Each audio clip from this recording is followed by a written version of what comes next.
بسم اللہ الرحمن الرحیم 100 برائیاں مٹا دینے والا کلمہ۔ سیدنا ابو ہریرہ رضی اللہ تعالی عنہ فرماتے ہیں کہ نبی اکرم صلی اللہ علیہ وآلہ وسلم نے ارشاد فرمایا، جس نے دن میں 100 مرتبہ لا الہ الا اللہ وحدہ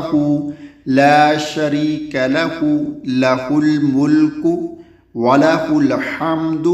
وہو علی کل شیء قدیر پڑھا، اسے 10 غلام آزاد کرنے کا ثواب ہوگا اور اس کی نامہ اعمال میں 100 نیکیاں لکھی جائیں گی اور 100 گناہ مٹا دیے جائیں گے، اور اس روز شام تک شیطان سے امن میں رہے گا، اور اس سے بہتر کوئی شخص نہ ہوگا لیکن جس نے اس سے بھی زیادہ اسے پڑھا ہو۔ اللہ تعالی ہم سب کو بھی